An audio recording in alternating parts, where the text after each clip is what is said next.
And now, our feature presentation. It's the 2016 SMABFA Awards, brought to you by Cold Ones. When you're thirsty as fuck, reach for a cold one. And Perkins Pet Store, never run out of lives again. Here's your SMABFA host, Justin. Thank you. That's right. It's that time of the year again when we throw off our shackles of oppression and find a place in the sun with the Stinker Madness Achievements in Bad Filmmaking Awards. This year, the field is chock full of hopefuls, like a warm bucket of fried chicken that you later wear on your head when you think no one is looking. With 6 nominations, Independence Day Resurgence leads the field, but watch out for the Huntsman's Winter's War and 9 Lives with 5 nominations each. Who will take home the coveted Best Bad Movie Award, and who will be left as a disappointment in the history books? I'm your host, Justin, and with me this glorious and sunny day are my fantastic co-chairs, Sando Sam, the Sandwich Man, and Dr. Jackie. Jackie, I'm going to start with you. What surprises can we expect to see today? I'm going to say, really, how many of the worst bad actresses were nominated for movies that I just really didn't see coming. Sam! That's great. Wow, that was like a big fuck you. Yeah. Well, you're no Charles Barkley. No, you're just kidding. Sorry. It is, I mean, I think you're right, because the bad actress field was like, it was just sort of a bunch of basic paste. It was a contentious field. The votings were all over the place. Yeah, and nobody did really super bad, but there was so many that just didn't do good. Yeah, there was so many that didn't do good. That is the way to put it. Sam, speaking of bad actresses, how do the awards for best and worst actors and actresses stack up to what we've seen in the past? You know, there isn't a front runner. There isn't anybody. There's no Russell Crowes. There's no Johnny Depps that are just screaming, "Me, It's me. I'm the worst." This year, it's a bit, as you said, more contentious field, both sides. Yes. The SMABFA Awards were determined by the good folks at Stinker Madness with the help of key contributor Martini Shark. Each category allowed for 4 nominations from each member of the committee. The nominees were then polled in a blind survey to determine the winners. Committee members placed their favorites in order from 1 to 5. Each vote scored points where it was placed, with first place votes scoring a 5, second place scoring a 4, and so on. The totals were tallied, and the highest score determined the winner. In case of a tie, new votes were cast for the ties. If the tie remained locked, well, that's just how it goes, I guess. Now let's start the show with our first award. Sam, Best Bad Actress. And the nominees are Emily Blunt, The Huntsman, Winter's War. Woo! Charlize Theron, The Huntsman, Winter's War. Woo! Jessica Alba, Mechanic, Resurrection. Gal Gadot, Batman v Superman, Dawn of Justice. Colon, right? Yeah. Margot Robbie, Suicide Squad. Woo! Kristen Wiig, Zoolander 2. Woo! Micah Monroe, The Fifth Wave. Vivica A. Fox, Independence Day Resurgence. Penelope Cruz, Zoolander 2. Aubrey Plaza, Dirty Grandpa. And Anne Hathaway, Alice Through the Looking Glass. Hey, you finished those last 3 so fast, I didn't even get a chance to make any noises. Oh, it was taking too long. All right. And you were completely wrong on yeah, your right. words. It was just arbitrary sounds. I think when you say the nomination for Micah Monroe, you should do it in her Fifth Wave voice. Okay, I'll go back to that spot. Micah Monroe, Fifth Wave. Nobody's making out with me right now. It's so hot. And the winner is... Come on, Margot, Robbie. Margot Robbie, huh? It is Margot Robbie and Suicide Squad. Yes! Woo! Hey, guys.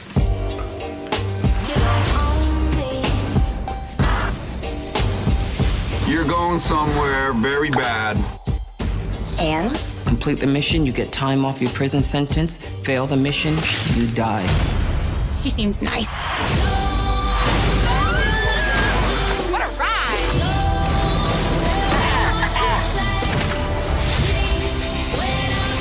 I'm bored. Play with me. Stay evil, dog face. Michael Monroe came in second, which is like the story of her life.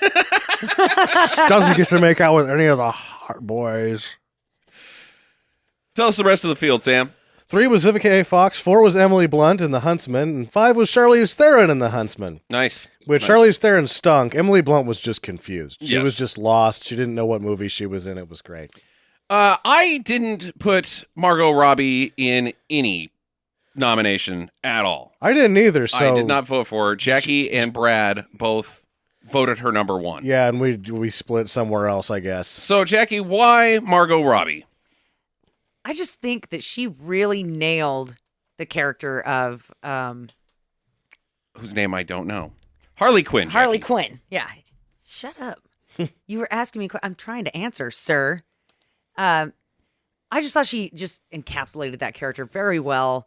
The crazy, like cute, ass-kicking chick that will probably cut your dick off. Mm-hmm. Okay. And I just thought she did it really well, and I really enjoyed her performance. I thought she was a prop. I thought she's the pretty lady that is, hey, look at this movie because she's got her butt out for most of it. So you better come watch this movie so you can see butt cheeks. She was a prop to me. I didn't think she did anything impressive at all. Oh, I thought she did. I really enjoyed it. My number 1 didn't even make the finalists. I thought Anne Hathaway's arms and was the whatever Alice Through the Looking Glass. Mm-hmm.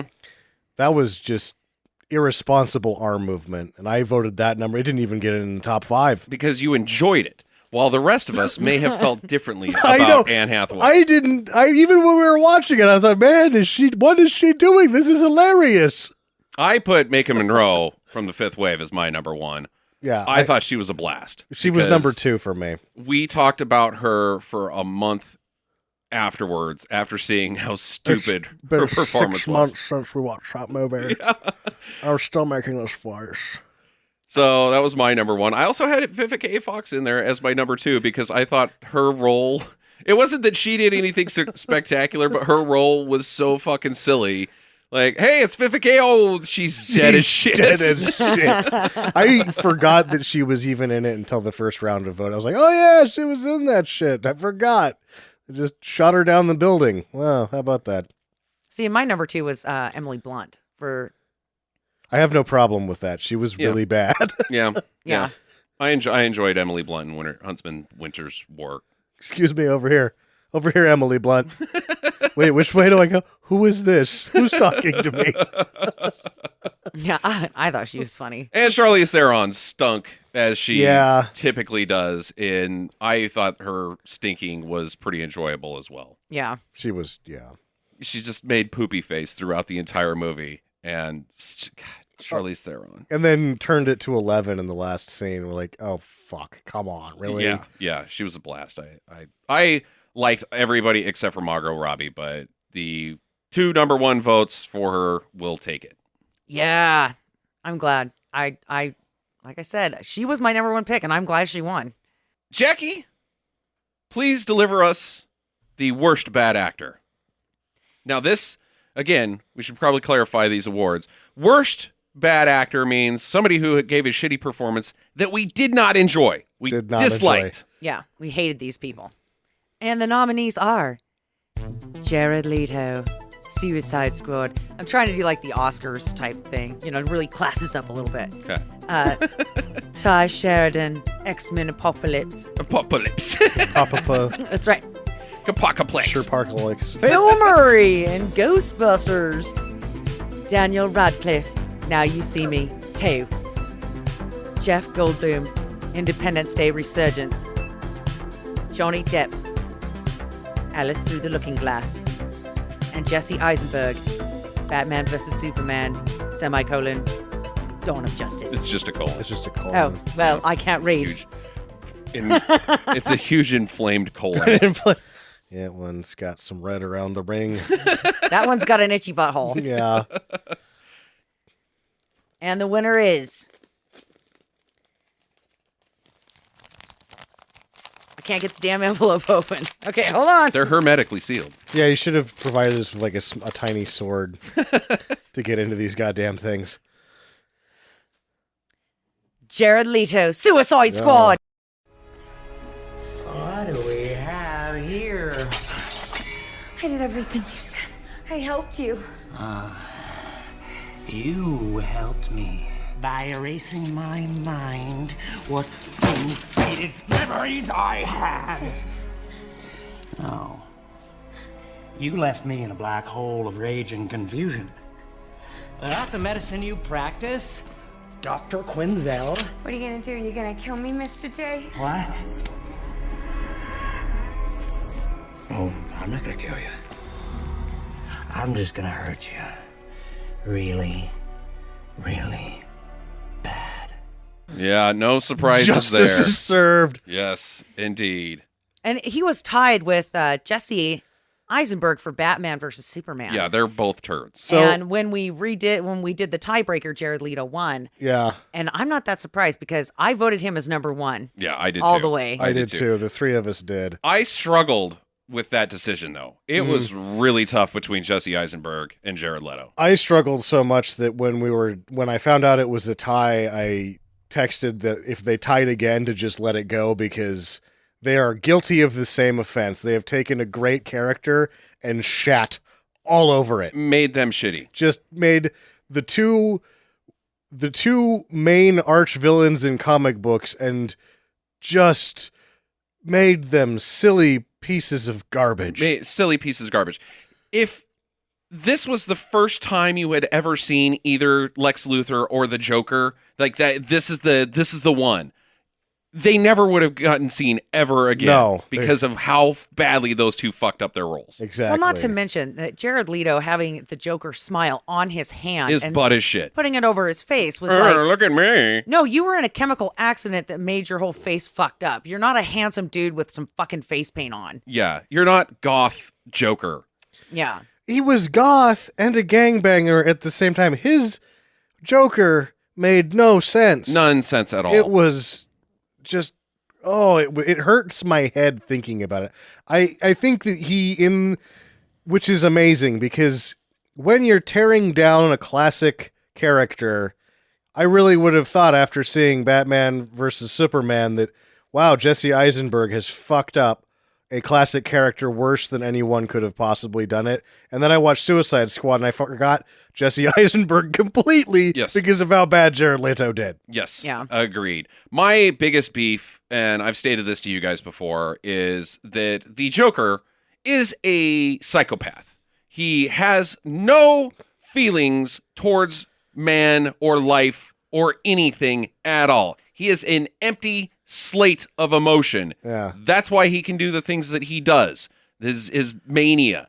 But Jared Leto's Joker clearly is in love with Harley Quinn. He loves her. He doesn't just use her to complete his ends and play on her obsession with him. He fucking loves her. He wants to marry her. He wants to have babies with her and have a fucking house with a white picket fence. That is not the Joker. No. Fuck you, eat shit. And then Jesse Eisenberg's completely unintimidating Lex Luthor. Like, wow, what a scary villain. This guy's gonna really fuck shit up. No, he's a tax accountant. Push him down and go on about your business. I just thought that he was acting like he was retarded. He sucked. Isn't that the WhatsApp guy? He's not Superman's worst enemy.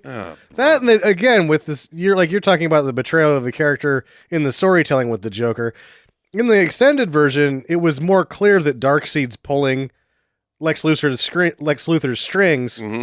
There's another betrayal of a character. Lex Luthor doesn't really get his strings pulled. He's a string puller. That is correct. What the fuck? Yeah. No, know your characters, DC. You're not doing a good job. Jackie, tell us about the rest of the field.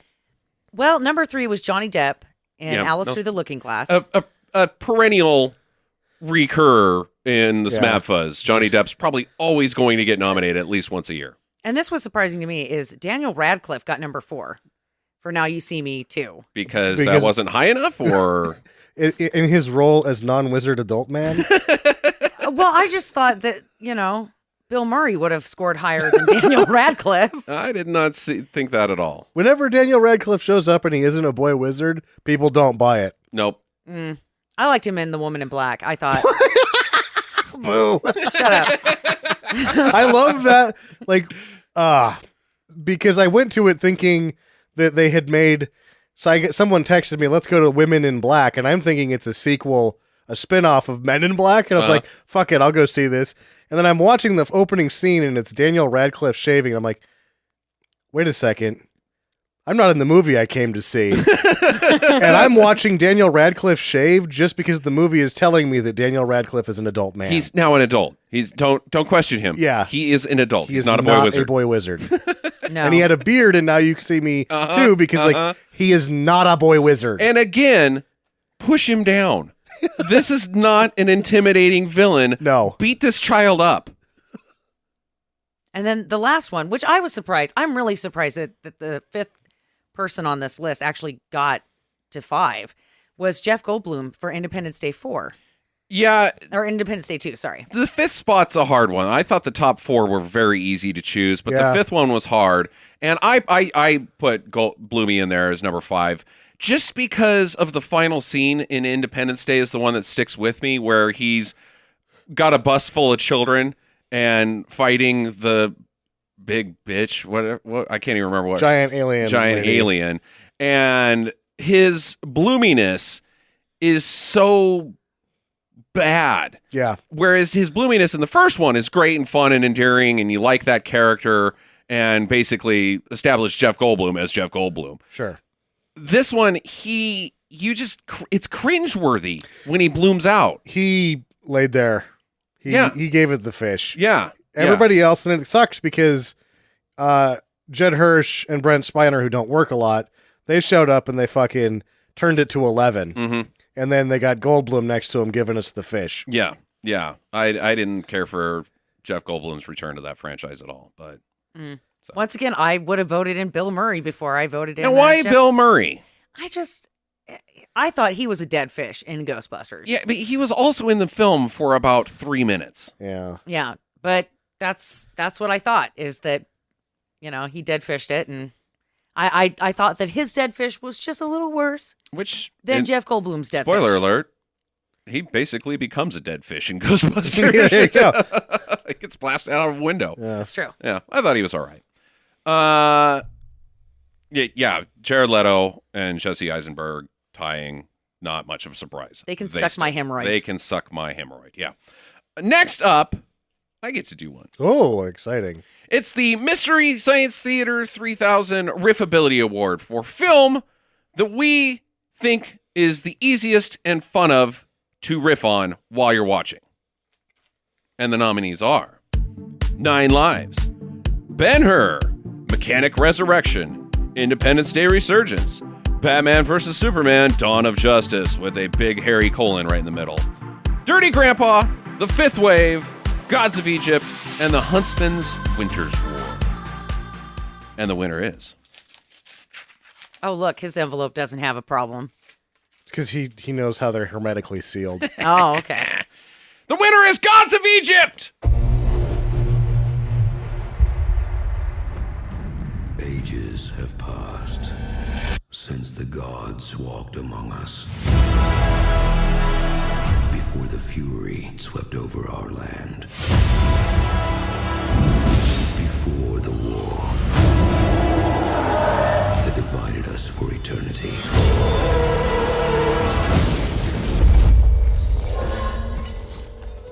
You're not fit to be king. It's my turn now. Set has taken over Egypt and enslaved its people. Only one God can save us, but not without his eyes. Steal from a god.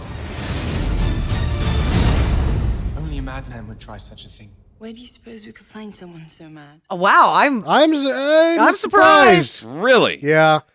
I thought it was going to be The Fifth Wave. We made fun of that thing like it was... We've been making fun of that thing for fucking 6 months. Well, I voted Fifth Wave as number 1. Yeah. Fifth Wave tied in second place with 9 Lives. Ah. Then Ben-Hur, then Independence Day Resurgence. Now, I'm surprised. It was close. Gods of Egypt got 13 for a final score, and Fifth Wave and 9 Lives got 12s. Sure. So very close.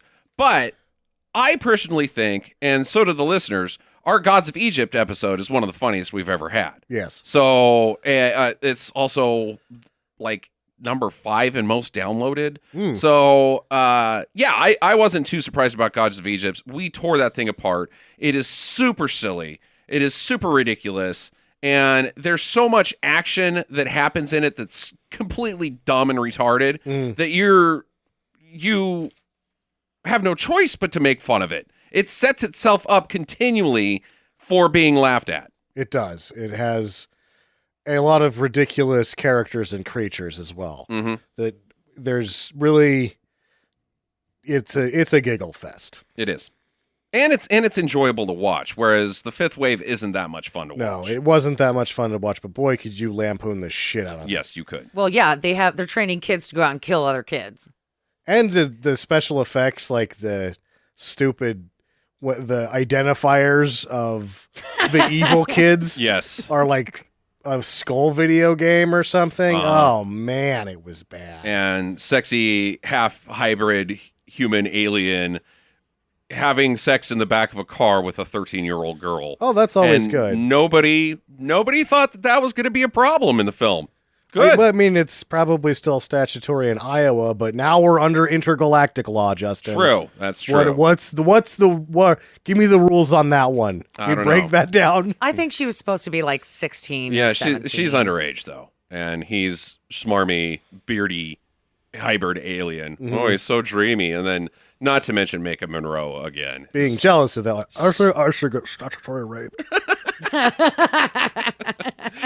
And then 9 Lives, of course, is banana business. Now, my problem with 9 Lives, as far as riffing, which is why I didn't give it my number 1 vote, is it is such a spectacle the first time you see it that you're kind of not riffing on it. You're just, your jaw has hit the floor and you're stunned by how bad it is.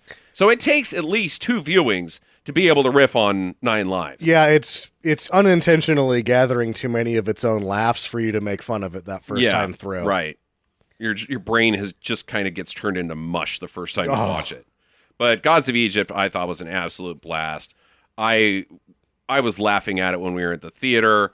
I couldn't keep up with the jokes that I was trying to scratch into my phone ahead of it because it was just moment after moment after moment of stupid shit. Well, and Justin got me Gods of Egypt for Christmas because, like I said on the podcast, I wanted to own that one on Blu-ray. I am actually ready to watch that again. Yeah, I'm Yeah, due. me I'm too. due. I mean, I loved it. It's a lot of fun. And then Ben-Hur, we should mention. Oh, go fuck yourself, Ben-Hur. I think Ben-Hur's biggest problem was that it was Ben-Hur. Because I would have named it something else,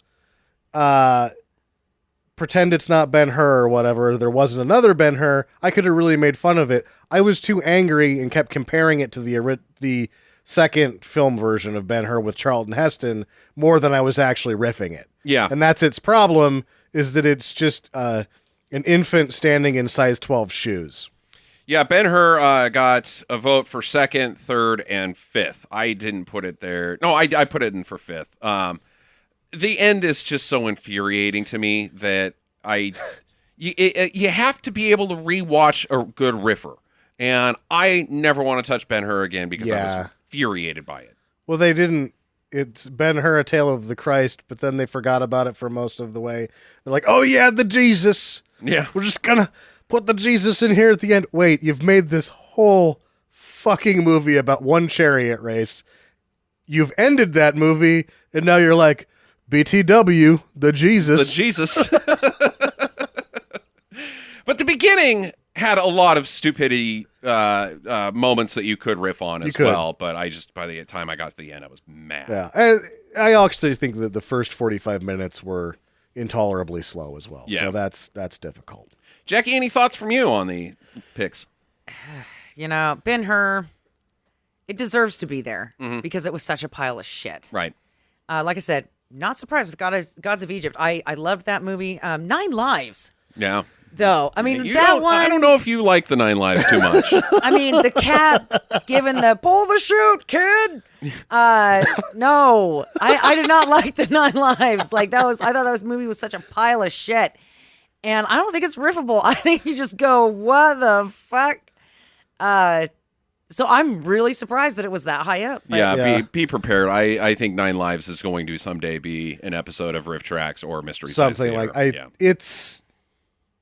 it's probably flirting with Super Babies bad. It's pretty bad. Because let's just face it, if you're rich and you have that kind of money and a cat ruins your fucking wallpaper that obviously is some kind of tapestry with some stuffing behind it, that cat doesn't get to stay. But it's your dad. No, that cat gets put down that day. That woman grabs that fucking cat, shoves it in a box, and takes it down to get gassed. I mean, it's just, no, that is not realistic. Nobody is that patient. Like, oh my God, you just ruined $30,000 wallpaper.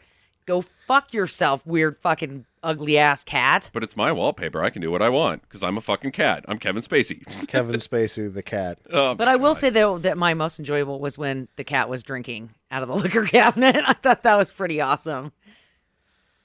Yeah, I get that.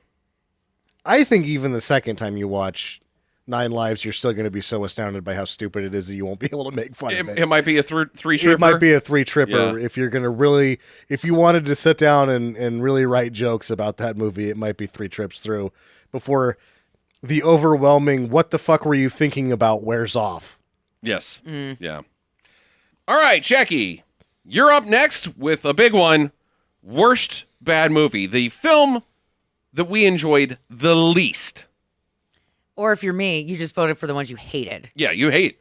These movies suck. Don't watch them. And the nominees are Mother's Day, Alice Through the Looking Glass, Warcraft, which was the biggest piece of shit ever, just throwing that in there.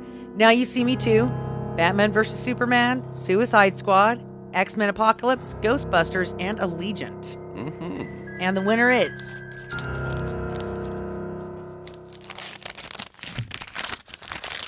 Once again, my envelope sucks buttons. Ha! Okay, I got it out. What? The winner's Mother's Day. Hello, Atlanta. Happy Mother's Day.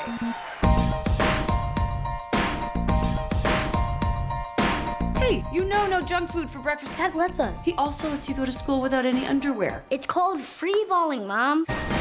Sandy is a single mom. Her ex just got remarried to like a 12-year-old. Hi, Sandy. Hi. I'm here for a job. Tell me more about this tween and your ex-husband. I'm sure I exaggerated. I'll have a better idea once all the acne clears up. Bradley is Mr. Mom. Could you go to the supermarket? What do we need? Juice, eggs. Eggs? And tampons. What was that? Tampons. I'm just gonna write T. I don't know what that means.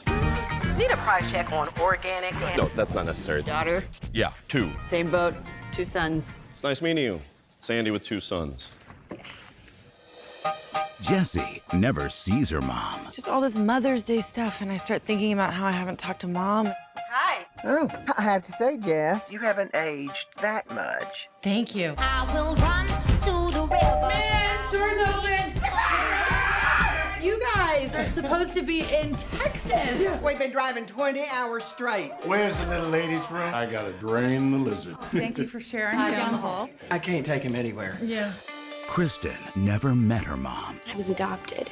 I've always wondered, did she just throw me away? What you have to do, you have to find your mother. Do you have kids? Career keeps me busy. Who shall I make it out to? How could it not be Mother's Day? Mother's Day in a landslide. You watched it. It was fucking terrible. Yeah, but okay. Let me just go through the rest of them here before we start doing this. Number 2 was World of Warcraft. That's surprising. Number 3 was Suicide Squad. 4 was Xmen Apocalypse. And 5 was Allegiant. Really? Yeah, I was surprised Now by You Allegiant. See Me didn't make the field final. No. That was a horrible movie about magic. Yep. With a boy wizard not playing a boy wizard. It was pretty awful.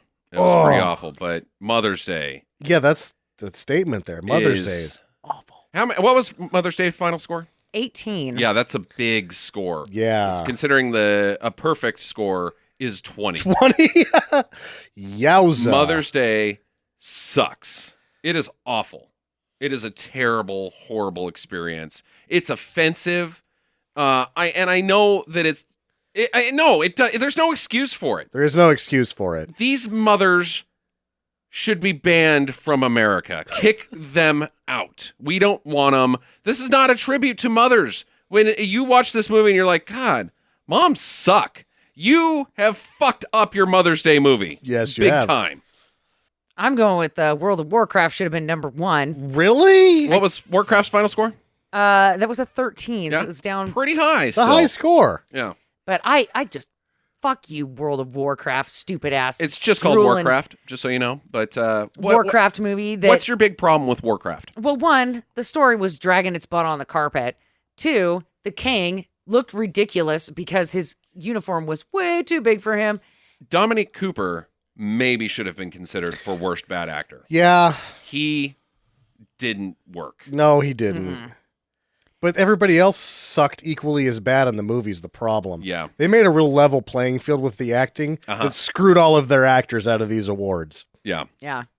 And, why? Why did the monsters have to have drooly, disgusting fucking face? Because they're orcses. Yeah. You know what? I could do without that. That just, oh, fuck. Yuck. I hate drooly, slimy shit. It's just... I can't wait for you to watch Aliens. I fucking hate it. I'm like, ugh. It's just, it just distracts me from everything. And then it was like, and it just irritated me even more because on top of these disgusting creatures, there was a shit story that I was like, oh my God. There was a story? There was a story, question mark? Question mark? Yeah. I thought they were setting the table for the rest of the franchise. That isn't going to happen. No. Yeah, it was like, well, we gotta, this was the story in my mind. So-and-so is fucking crazy. We better go make an alliance with the humans so we can stay here. And not to mention, you're downplaying how dumb the role of the the protagonist is in this, where halfway through the movie, this guy you've been following and are supposed to care so much about just falls over and dies. And then you're left with the rest of this movie going, so what is this movie about then? And it turns out the answer is jack shit. Nothing. Warcraft is a horrible pile of garbage. Its main problem versus Mother's Day is, despite the fact that it doesn't tell a story, is boring, full of bad acting, and the special effects fall apart at some point, it doesn't point its finger at you and say, this is how life is. And Mother's Day does that. Yes, that is correct. And it's wrong about those things when it's pointing its finger at you. Offensive racism that's supposed to be funny and is not. It is not okay, not acceptable. And the performances from the cast in Mother's Day eat dog shit. Which I'm sure we'll hear more about later. Yes, absolutely. Mailing it in. Number 3? Oh, it was Suicide Squad. Suicide Squad. I was shocked that wasn't. I thought for sure number 1 and number 2 would be Mother's Day and Suicide Squad. So did I. Everybody hates Suicide Squad. It is not likable at all. Again, that anger you feel while watching a film will trump a boring film, in my opinion, any point in time. I would rather be bored than pissed. Yeah. And Suicide Squad pissed me the fuck off. It pissed me off. Well, actually, I'm surprised it was as high on the list as it was. Okay. Because Allegiant, that was number 5.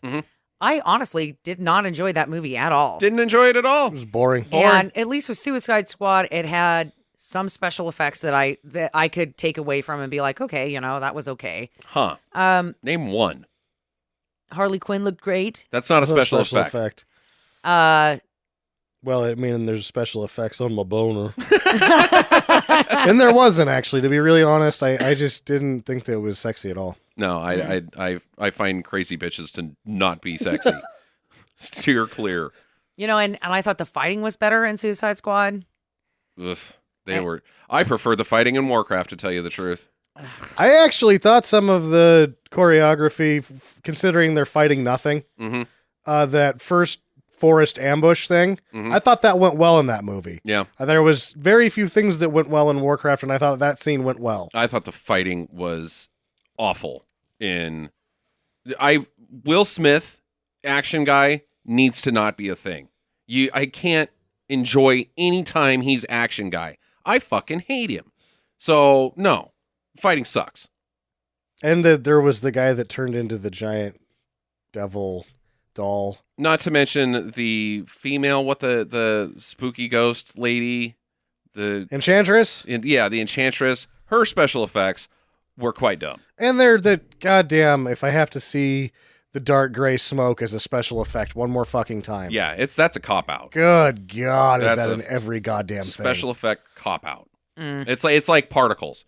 You hit the particle button. Yeah. Whoa, look at our effects. Nice. You hit the particle button. You just did it again. That is not neat. So number 4 was the Xmen Apocalypse. Yes.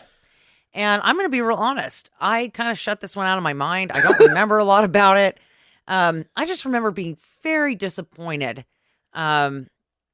It just didn't deliver like some of the other X-Men movies did. I mean, at least, I mean, not to say that the other ones were like award-winning bullshit, but it could be the worst of the bunch, if not tied with X-Men 3.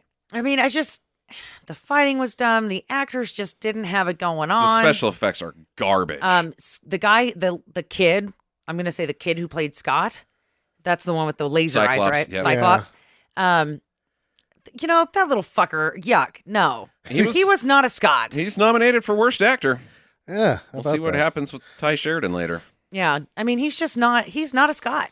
It was aggravating, the X-Men Apocalypse, because it was that deadly combo of infuriating and painfully boring. Painfully boring. It was awful. And, before I see Mother's Day and a couple of the other films in the field, this was, I thought, my hands down, I'm voting this thing number 1 because it made me so angry. You said that it couldn't be beat. It couldn't be beat. And it was. It was beat. I was so mad at the end of this movie because it's not just that it's painfully boring and angering, it's that it's painfully boring and it's supposed to be telling the most riveting section of the X-Men comic series ever. Mm-hmm. This is the biggest saga that they have, pretty much. Pretty much. And they squander it in 2 hours. And not to mention, there's some really stupid things that happen in that movie. Like Psylocke just fucking off at the end. She just kind of walks away. And she was barely there in to begin with. Right there. Get that bad guy that's just wandering off. Just so dumb. Walking. And even when she was there, she's like, am I supposed to be doing something? And there's no excuse for it because this is a talented cast. Oscar Isaac is fucking fantastic. I don't give a shit about Star Wars. He can be. That guy rules. He can be, but he's been in so many turds lately. Yeah. That it's starting to get like, hey, buddy, start maybe picking half the scripts. And I used to have really, really high respect for Michael Fassbender, but that is rapidly slipping away. Also doing movies he shouldn't. And McAvoy sucks, period. I thought he was good. The first time I was like, hey, this McAvoy guy, he's all right. Then like 6 months later, I was like, hey, it's the king of the shit hill. That guy. Which I actually, because of how many shit, I'm starting to really like him. He just is just a bad actor. He's a slummer. He just doesn't give a shit. Welcome to the Punch. He's in a movie called Punch. Welcome to the Punch. Ding dong. Who is it? It's the Punch. Wait, no, the Punch isn't outside. You're inside. Yeah, no shit. You go, ding dong. Who's there? It's Steve. Come on in, Steve. Oh, welcome to the Punch. Oh, fuck you. And Split, I can't believe that it's good. I just can't believe that James McAvoy gets to play a loony bin guy directed by M. Night Shyamalan, and that's going to be good. I just can't buy it. Oh, yeah. So, yeah, X-Men Apocalypse is a shit stain on the film industry. And again, with your classic villains being misrepresented, you have Magneto, again, another guy who never gets his strings pulled. Mm-hmm. They're fucking that character by him getting his strings pulled. But it doesn't matter because 2 people fucked it up worse. That's true. Yeah. Yep. What was the last one? Allegiant, which we already talked about. Yeah, Allegiant. Yeah, I'm surprised that made the list. I am too. I didn't nominate or vote for it at all. I thought that was basically just like room temperature chocolate milk. Yep. It only got a 5. Yeah. So everybody's bottom of the list must have just been all over the place. Yeah, pretty much. Pretty much. But yeah. Sam, your turn with worst bad actress. the actress whose performance we enjoyed the very least. The nominees are the same ones from the last time, pretty much. We have Jessica Alba, Mechanic Resurrection. Kate McKinnon, Ghostbusters 4K. Jennifer Aniston, Mother's Day. Lizzie Kaplan, Now You See Me Too. Kate Hudson, Mother's Day. Penelope Cruz, Zoolander 2. Cara Delevingne. Yeah, I Suicide Squad. The squiggy lady in Suicide Squad. She was the Enchantress. Right. Yeah. But how do you say her last name? Cara Delevingne. Delevingne, I'm guessing. Okay. Anne Hathaway, Alice Through the Looking Glass. Mia Wasikowska. Who are these people? Mia Wasikowska. Alice Through the Looking Glass. Jennifer Garner, 9 Lives. And the winner is... God damn it. See, I think he purposely fucked with our envelopes. Jennifer Garner, 9 Lives! Ding, ding, ding, ding! Oh my god! What? I called your mom too. I just wanted to get everyone together. Oh, it smells great. What are you cooking? Roast cat. Maybe its head got screwed up in the fall. He's an alcoholic. I can't get him to eat, but I found an empty decanter of 50-year-old Macallan with fur all over it. Well, at least he has good taste. Maybe I should mix scotch into his food. Can I use Dad's office for a minute? Yeah, what's up? I just want to see if I can find anything else that might help me with this whole Chicago. Do they make MRIs for cats? You mean CAT scans? I should have landed on the knives. Yeah, I don't know how you're surprised, Jackie. I voted for the Enchantress lady as number 1. She stinks pretty bad. Yeah, I hated that Go one. through the rest of the list there, Sammy. Anne Hathaway tied with Anne Hathaway. What? I'm guessing that Anne Hathaway tied with Mia Wasikowska, No. but it was typoed. Oh, shit. Yeah, no, it was, it's Jennifer Aniston. Sorry. It was a 3-way tie between. Oh, Jennifer Aniston? Yeah, so. That's who I had number 1. I was infuriated. So Anne Hathaway, Jennifer Aniston as Kate. 2, Kate Hudson as 3. Yeah, but they tied. Oh, all three of them tied? Yeah. Jeez. Actually, they all tied. Yeah, but Jennifer Garner won the tiebreaker. Ah, yikes. And then Cara Delevingne, Suicide Squad, was 1 vote behind that mega tie. So let's talk about Jennifer Garner and 9 Lives. Well, she stinks. She stinks. I didn't think she was as bad as the other women on that list. See, the thing that you're failing to understand about Cara Delevingne is she didn't have any lines, really. Jennifer Garner is wall-to-wall in 9 Lives. She is always there. Her presence is grating, and you just want to push her out the window of their high-rise apartment. The cat is a more likable character with its $30,000 in apartment damage than Jennifer Garner's presence at any point in time. Wow, I did not feel that way. Yeah, no, Jennifer Garner, if she appears in a movie, she's probably going to get my number 1. She sucks. She does suck. I am surprised because America's sweetheart Jennifer Aniston was deplorable in Mother's Day. She's very bad. I was like pulling my hair out anytime she opened her mouth in that movie. It's pretty awful. Kate Hudson, though, is nothing to trifle with in that film. Nothing to trifle with. I actually think that the two of them were like, we're old hat. They were just sort of strutting around the movie like they were both Meryl fucking Streep. Yes, exactly. And neither one, yeah, sure, okay, you're both hot or whatever. One of you used to be the pride of America's beauty or some bullshit. We all got haircuts named after you. Mm-hmm. Neither one of you really have ever done anything accomplishment-wise acting. Don't really. Strut I have around. seen Jennifer Aniston do well. She Sure. was great in that movie. What's it called? Cake. Cake is fan-fucking-tastic, and Sure. she is brilliant in it. But Kate Hudson's never done anything other than be stupid Kate Hudson.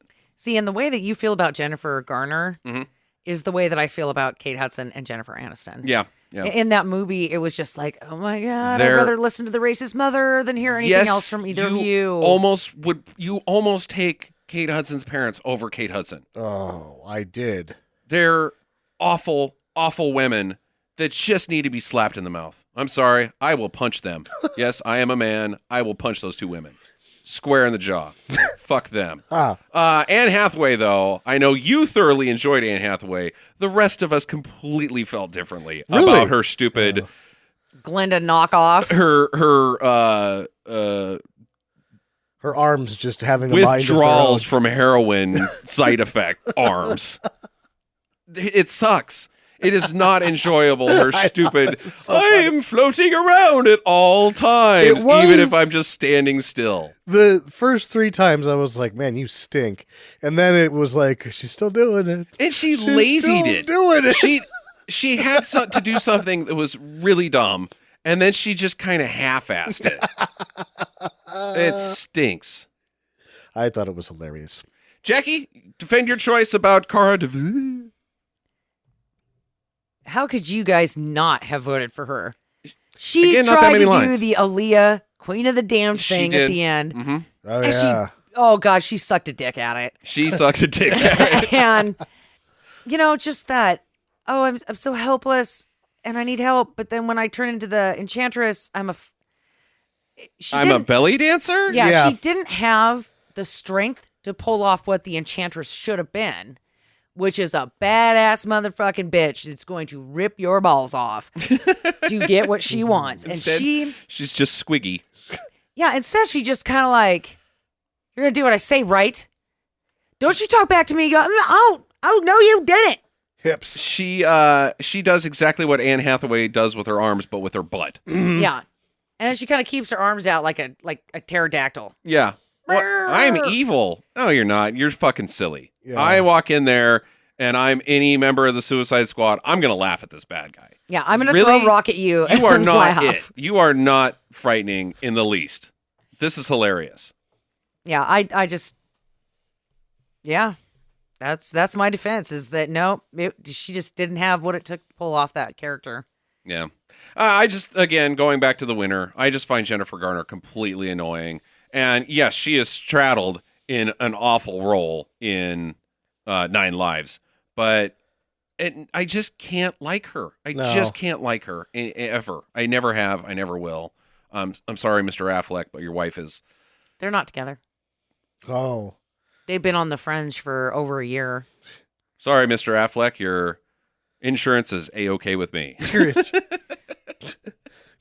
That would Ben Affleck has insurance? Yeah, Affleck. He's got that duck thing. Oh, that's no, his company. that's awful. Yeah, it's a real bad joke. That's a joke that Jennifer Garner probably told him nightly, and he told her to get the fuck out of his house. Like, Affleck.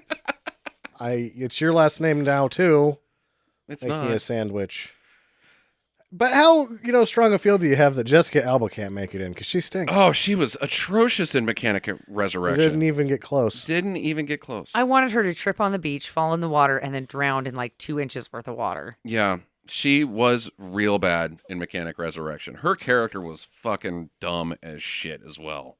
And she's just not, to me, she's not sexy. I think she's got Down syndrome face. Mm. No offense to the Down syndrome people, but she's got eyes that are too close together and weird lips. I know everybody thinks she's just the pinnacle of hotness, but I think she looks like she might have ran into a wall. Sam, you get to do 2 in a row, and you've got a big one here. Best Bad Actor, the actor we enjoyed the most in a shitty performance. Oh, I know who I want to win. The nominees are Gerard Butler, Gods of Egypt; Kevin Spacey, 9 Lives; Gerard Butler, London Has Fallen; Yeah. Jason Statham, Mechanic Resurrection; Brent Spiner, Independence Day Resurgence; Bill Pullman, Independence Day Resurgence; Chris Hemsworth, The Huntsman, Winter's War; Christopher Walken, 9 Lives. And the winner is... This one opened a lot easier. You forgot to sabotage this. Nope, he did. Fucking goddamn it. Hey, that paper's cut in half. This is our first tie. Mm-hmm. For number one. For number one. Gerard Butler and Brent Spiner have tied. Gerard Butler, Gods of Egypt, oddly enough, not Mike Banning. Yes. Which is the surprise of it. I was shocked that Banning didn't win. Yeah, I mean, when you say Gerard Butler's at top, like, okay, Mike Banning tied with Spiner. Good job, Spiner.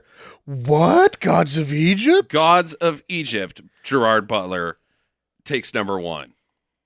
With amazing. Sharing it with Brent Spiner. Brent Spiner, who wow. Brent Spiner was a real fucking show stealer. He stole that movie's show. I think that I probably don't like that movie without him in it. Not a chance. He was fantastic. Yeah. Go through the rest, Sam. 3, Mike Banning, Gerard Butler. Yes. 1 has fallen. 4, the dark horse, the one we didn't think was going to be there. Chris Walken, 9 lives. Yes. 5, Kevin Spacey, 9 lives, which good job, Chris Walken, for being on screen for 5 minutes and then, taking it out from under Kevin Spacey, who was enjoyably terrible. Yeah, Gerard Butler and Gods of Egypt. I did not put him as in my number one. You and I both put Banning as number one. Yeah, so, Sam, why not Mike Banning number one? Because of how awesome Brent Spiner was in Independence Day 4. I don't like the movie without him in it. And it was like, they just let him go to town. Yeah. They just, all right, run around without your pants on. Here's your butt. The best part about the here's your butt was that it wasn't just a double or some quick shot of like, hey, comic butt. It was a tracking shot. Right. This is a shot that took time to set up, and then he stops in the middle of it and stares back at the camera and goes, that's Brent Spiner's butt. Yes, he owns that ass. Brent Spiner was fan-fucking-tastic. Absolutely. I didn't put him as my number one. I think I put him as my number two because I loved Gerard Butler so much in London Has Fallen.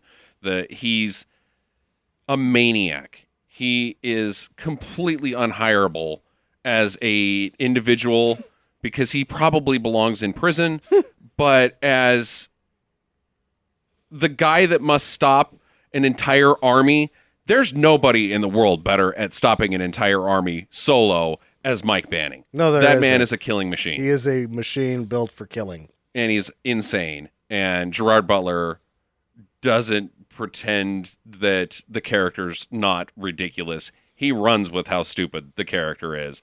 I'm thirsty as fuck is just the craziest line. He's talking out the side of his mouth the entire movie because he can't hide his Irish accent unless he does that. He's a lot of fun. But I also put him in for Gods of Egypt pretty high. I think I had him as number 3 because he's the same. He's Gerard Butler being bananas in Gods of Egypt. He is being bananas in Gods of Egypt. And then it is a lot of fun in Gods of Egypt because he just sort of tries to be a normal guy every once in a while and then goes back to being crazy Gerard Butler. Transformer. So, yeah, you get a base level of comparison to nonsense, which makes it a lot of fun. Yeah. And his I'm evil scenes, like I'm the bad guy when he goes all bad guy, are pretty funny. So, Jackie, your thoughts on the list? I'm just really disappointed that Mike Banning didn't win number one. I was shocked. But I'm with you guys about, the Gods of Egypt, Gerard Butler, when his jokes were funny. He was like this evil dude who was like, hey, guess what? I'm your friend. No, I'm not. And then he pulls a chair out from underneath you as you try to sit down. Yeah. That's the kind of funny he was. And also, I'm a Transformer. Don't forget that part. Yeah. Yeah. And I think either way, I'm glad that he won first place, even though he had to tie with Brent Spiner. But I also thought that Brent Spiner, when we did it, the tiebreaker, I also voted him high. I think he was my number 2 out of the tiebreakers because he was just so damn funny. And I think you're both right. Without him in Independence Day, too. It's a turd. I would have, no. Yep. He owns that movie. Yeah. Who are the other two again? Christopher Walken, right? Kevin Spacey and Christopher Walken from 9 Lives. I'm really surprised that Kevin Spacey even got on this list. I am not. I wasn't that impressed with his performance. He was just being Kevin Spacey. My first round before we did tiebreakers on this, I think I had him 2 to Brent Spiner or something like that. Yeah, maybe. I had him really high. Yeah. I didn't have, so I'm probably the reason that Mike Banning didn't win. I didn't have Banning very high. Yeah, possibly. But what do I think about Christopher Walken? Christopher Walken steals that show as well. Holy shit, that was like, oh God. He's hilarious. He's so fucking funny. And you're Unintentionally. like- The kitty, his like, no. Squiggles. The like, cat whisperer. Yeah, his version of the cat whisperer, which I'm sure would not really. Maybe it does. Maybe Chris Walken is sitting in his house doing all of those things and winking at cats, and they're just like, yeah, that guy right there. He's got it. And it's actually the truest performance that has ever been done on film, and we just think he's being weird, but it was odd looking. It's bonkers.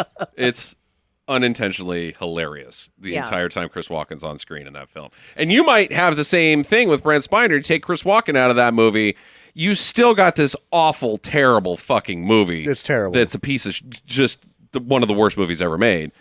But you put Chris Walken back in there, and suddenly you got a really fun time.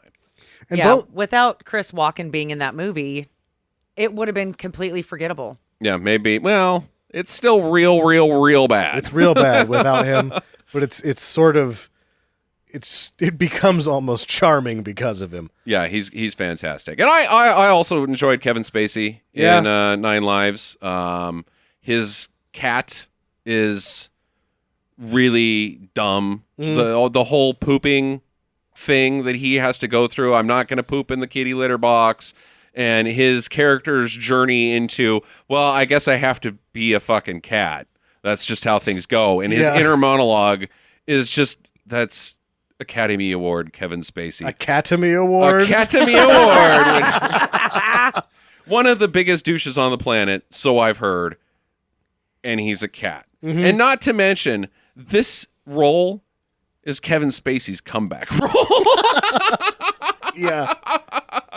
Kevin Spacey has returned to film.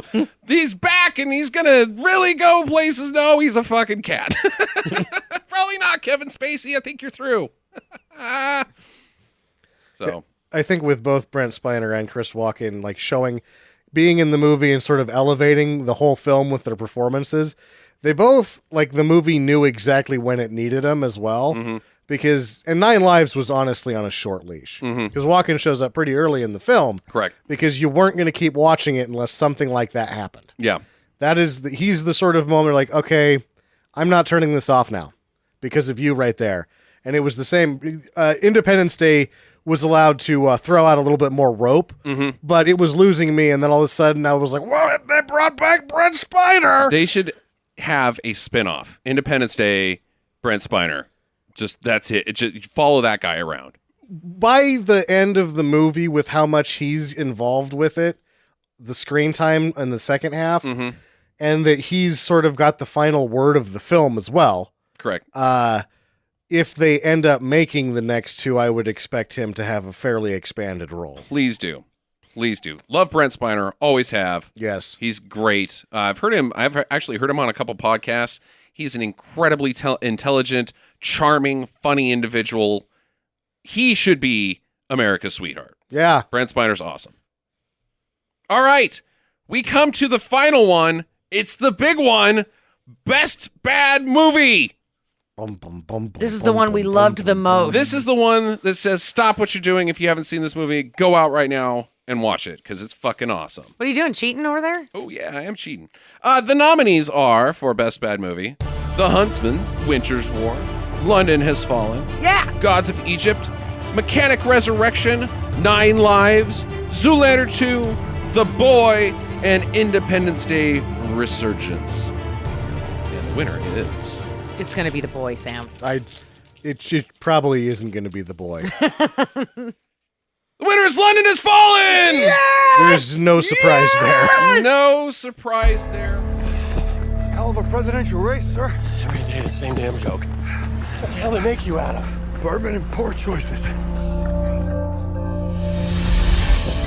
With security at unprecedented levels, this isn't just a gathering of the world's most powerful leaders, it is the most protected event on Earth. Welcome to London, Mr. President. What's wrong?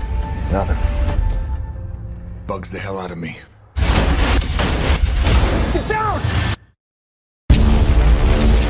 An attack has decimated the British capital. 5 of the world's leaders are now dead. Stay with me. We'll get you out of here. The American president is unaccounted for. To our friends in the West. Bakawe. Number 6 on the 10 list. What do you want? Your president. That's not going to happen. Then every death from this moment forward will be on your head. We have to find Bakawe before he finds the president. We're going to kill him slowly and broadcast it live. Yeah, but you should have brought more men.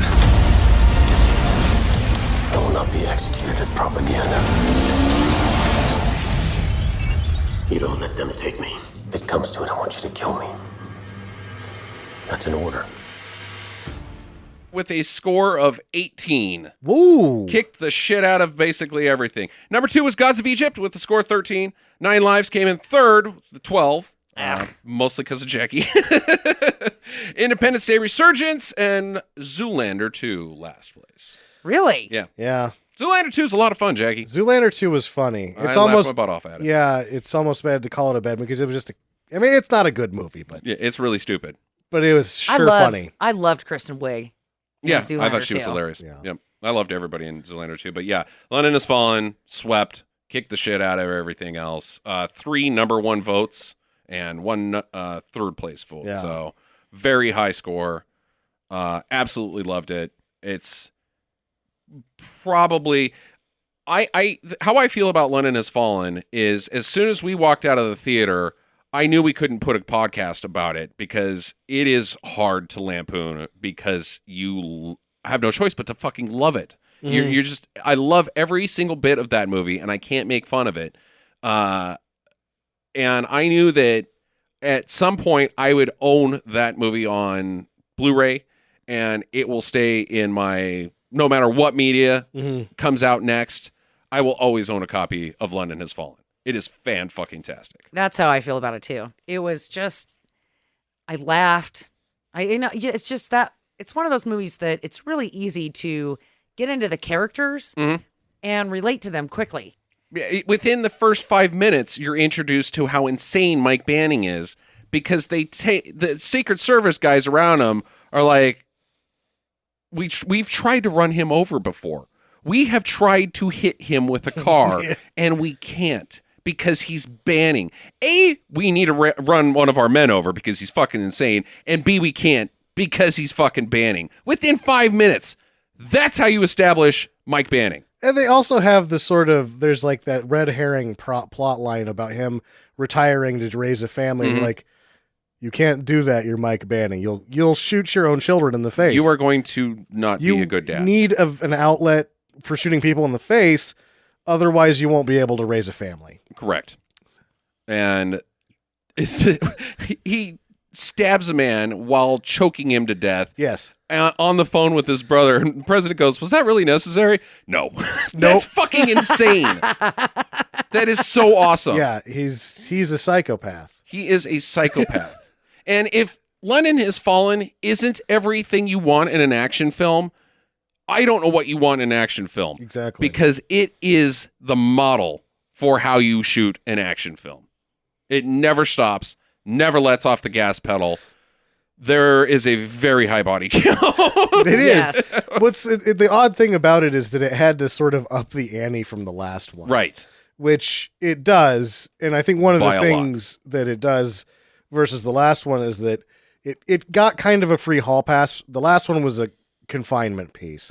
They're in one location for the most of it. Right. So he's sneaking around, killing 86 people. In a series of hallways, he kills 86 people. That's not easy. In the first one, he kills more people in this one, but it's out in the open, so the movie can be a real mover. Like, there's a lot of locations, he's flying around, it just really, the whole thing moves fast, and he's always killing somebody. Always. Unless he's thirsty, then he drinks some fucking water, and then he gets back to killing people.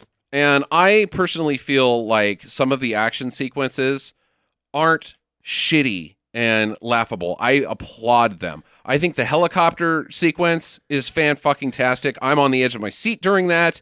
The long take shootout at the end is brilliant. The SAS thing was awesome. It's fucking awesome. It was like the same way that you have to praise the one sequence in World of War or Warcraft, the movie, for that part worked well. For this being not a good movie, for just an action flick that's just a popcorn job, they really put some time into that sequence, and it really worked well. It looks fantastic. It ends with that's the best part about the sequence is it's a long take, and it ends with a really good stunt. Yes. Not CGI, not visual effects. It ends with a 20-foot jump onto a tarp. Yeah. That's a really good sequence. Yeah, no, it's fantastic. Not to mention that Gerard Butler is the most handsome man in the world. Yeah, Jackie's got a real hard on for Gerard Butler. And I'm just saying, Gerard Butler. I'm not sure she's wrong. I don't think she's the only one. You gotta admit, you would look at him naked. He's the boss. They've put him next to Jennifer Aniston before, so yeah. He's obviously got something. Time is breaking my heart because I know that Gerard Butler is aging, and I don't like it. I think he needs to be in all my movies. Yeah, he rules. Speaking of Gerard Butler ruling, Gods of Egypt #2. As I said, 13 votes. We all enjoyed it thoroughly. Blast of stupidity. He was so funny. I don't think he was supposed to be that funny. No, but he was. He wasn't. It is definitely not supposed to be funny at all. That whole movie is just one of those that it's so outlandish that you wonder, with all of the films that get screwed with by studios and the oversight and everything else is getting the rug pulled out from underneath it. Mm-hmm. How exactly did they get away with pulling that shit off? I don't know. It is something. Yeah, Like, how did this get made, honestly? Or it is the studio tampering. They're like, oh, add some giant snakes. We already got those from Dragon Wars. Okay, throw them in there. We got the models already. That's what the movie seems like, is it's like they had a bunch of base models that the studio already owned that were in the computer already. Like, just change them a little. We can go volume on this one. It's like clip art. Like, I've got this. I got to use it. Yeah, we can redo the surfacing and people won't know. Just go volume with this one. Monsters everywhere, whatever. Yep. And we haven't even mentioned Nikolai Coster-Waldau, I believe is how you say. Jamie Lannister. He was a lot of fun in that movie. He stinks. Who was not the king god? Somebody important. The one who got stabbed at the beginning?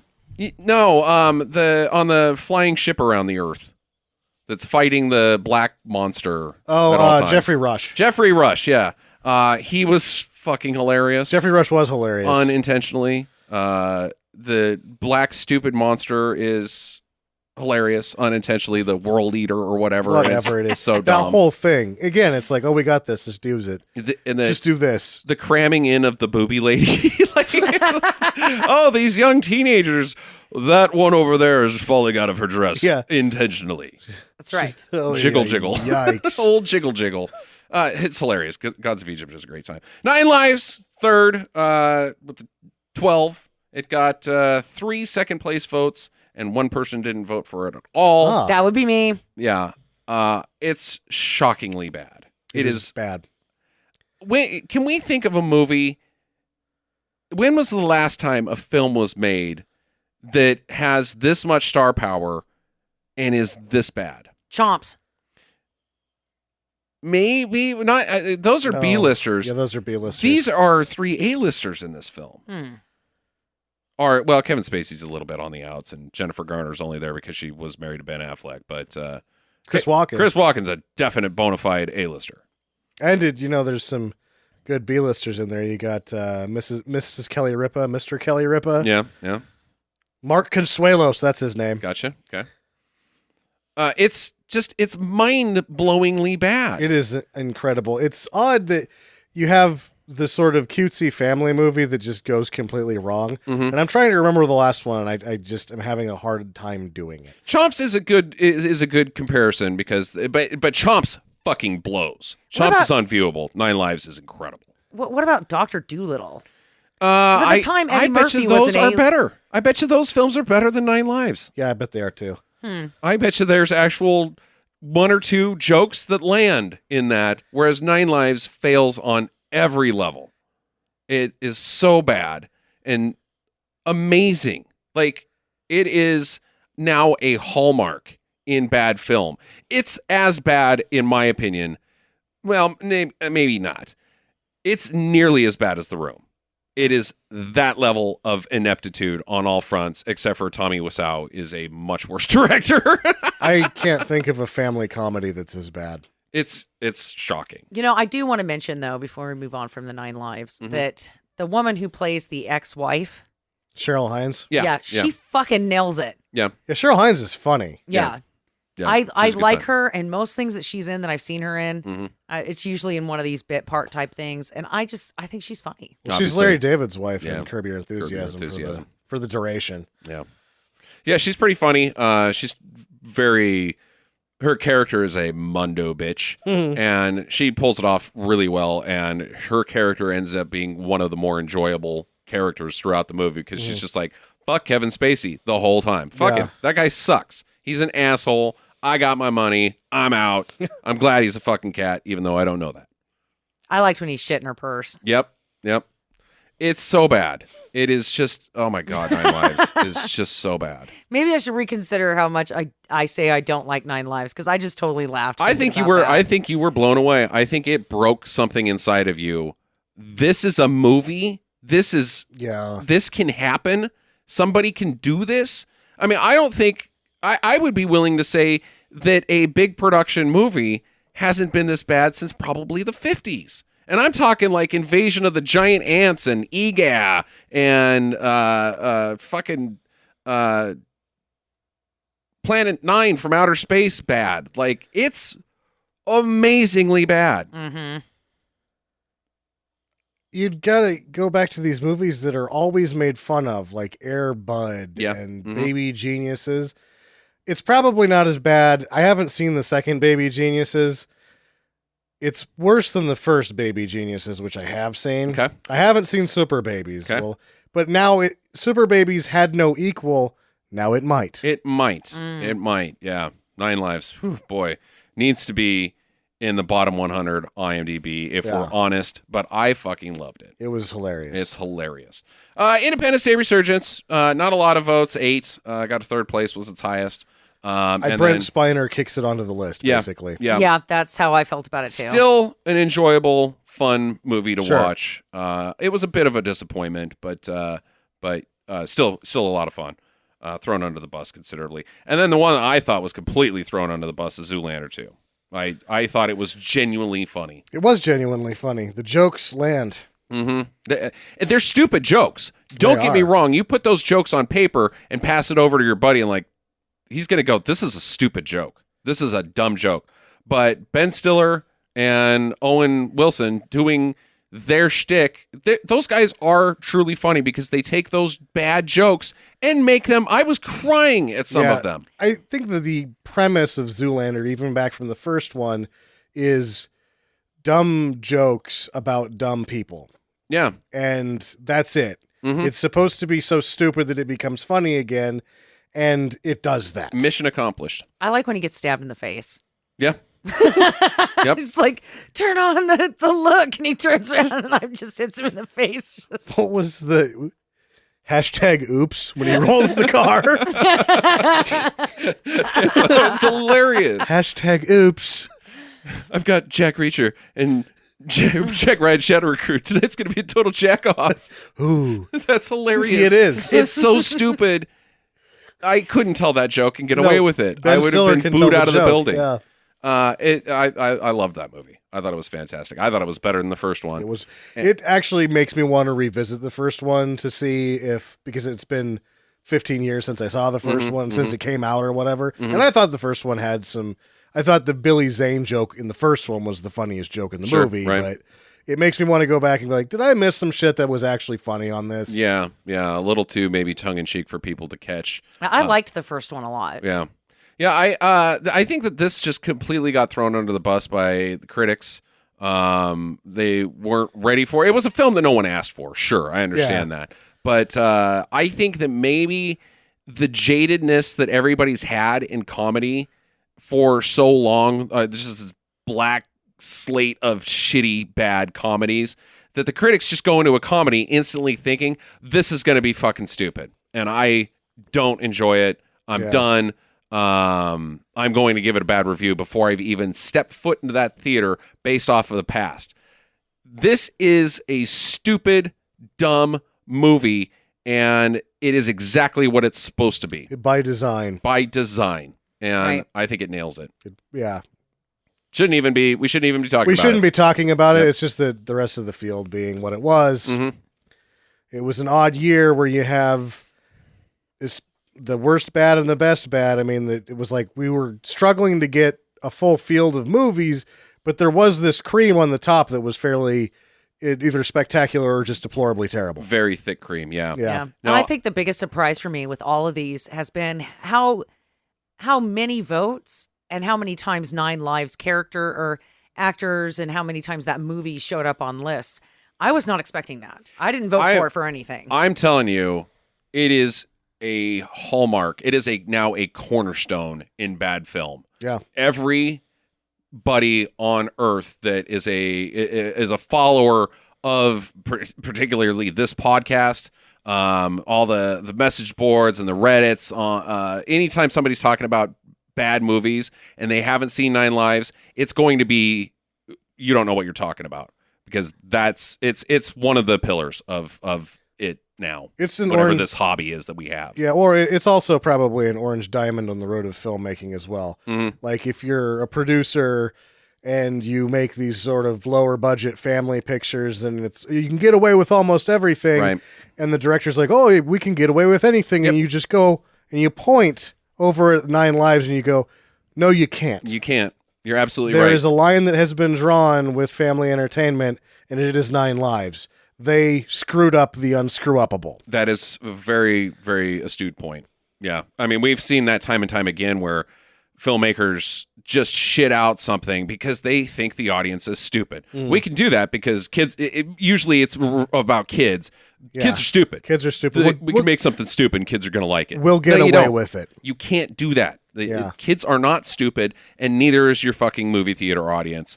9 Lives is a lesson for the future, and I'm glad that it happened. Yes, I am.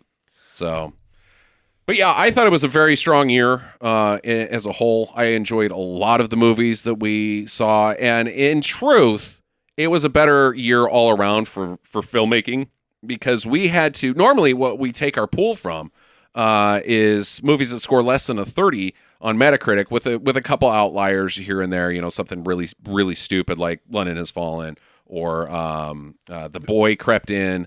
Well, also, you guys shot in Dawn of Justice, which has above a 50, I think, on Metacritic. So. Yeah. And so, but this year we had to up that because we would have had like 3 movies. We would have had 9 Lives and Mother's Day, and that would have been basically it. So, yeah, good for filmmakers that this year is much stronger than last year as far as searching for and avoiding bad movies. It's not, Rotten Tomatoes isn't ever really the best bar, but Mother's Day was the only sub 10 that went to a theater this year, which is usually there's 3 or 4 sub 10s. So yeah, absolutely strong year this year. So there are a lot of them, like, because I'm not really willing to pay for movies. Because I'm a cheap ass motherfucker. I don't like to go to the theater and pay $10 for a movie, because then it's going to cost me $20 in popcorn too. Right. But there were a lot of movies this year that I really wanted to go to the theater and see. Mm-hmm. And we still haven't even tackled what we call, I've never talked about it on the podcast, the Good Movie Fest, which is where we view every single Oscar nom in one festival. We're doing that next week, I believe, and I'm jacked about them. I think that this field is so much stronger than last year's Oscar field. I'm excited about this year. Yeah, me too. So, final thoughts, guys, before we wrap it up. Gerard, Butler, I love you, and I'm so glad that you won this year again. And I just want you to know that if you're ever in the neighborhood, me and Justin will take you out for pizza if you want to come and see us. Yeah, if you're ever in Boise, give us a shout out. Yeah, because we will totally take you out for pizza. So what's our biggest surprise then? I think my biggest surprise was Gerard Butler not winning for London Has Fallen. Yeah. London Has Fallen. Yeah. Like I said, mine was that 9 Lives was on so many lists. I think mine's that either Jennifer Hudson or that Jennifer Garner's that bad. Mm-hmm. Yep. How do you beat two women horribly pretending to be Meryl Streep? How do you do that? I'll tell you my biggest disappointment: the best bad actress field. It was, yeah. That Margot Robbie took that barely with 2 votes. That was a weak field. Who was second? Micah Monroe. Micah Monroe, yeah. I should have won. Yeah, I was a little disappointed in that field. It wasn't real deep. There wasn't a lot of outstanding female performances that were fun and shitty. There was a lot of bad female performances, but yeah, there was. There wasn't anything that was just a lot of fun. I mean, I think actually on the whole list, number 3, Vivica A. Fox is the most fun, and it's not because she's doing a bad job. It's because they basically said, "Hey, everybody, remember this lady?" and then threw her in a dumpster. Right. And that's the film. That's not her. That's the filmmaking. It's like that. Even the kind-hearted Roland Emmerich is like, "Man, you're terrible. I am throwing you in the dumpster. You are dead. You are a dumpster lady." I mean, they did try to do something nice for her, right? Like, you were a stripper, and in this movie, you're going to be a doctor, and then you're going to fucking die. Then you're going to die. You made it. You made it. No, you're dead. You made it. Good night, sweet princess. All right, well, that's it, folks. Thank you for listening, and be sure to reach out to us with your thoughts on the winners and losers by emailing us at talk@stinkermadness.com or on facebook.com/stinkermadness. We will read your comments and thoughts and arguments if you want to make them on the podcast. So enjoy your lives and get to the chopper. Visit us at www.stinkermadness.com. Follow Stinker Madness on Twitter @StinkerMadness. Please rate and review us on iTunes and Stitcher. Thank you for listening, and get to the chopper. About a week into the movie, it was going great. So I got the rest of the stunt guys, and I said, let's write a letter to the guys, and we'll just... I wrote a nice card just saying, you guys are awesome, you know that? You're great to work with, and we're just having a blast. And we sent them 6 Krispy Kreme donuts each. And so these notes, and we sent one to each, and they came out eating the donuts, and they're like, thank you, that's awesome, thank you. So then, oh God. So the next day, we order more Krispy Kreme donuts, and we put 6 of us, put them between our bum, and we take a photograph of our bums with Krispy Kreme donuts in them. We print the photograph, and we send them to the directors. And so they thought... And they come out going, what the...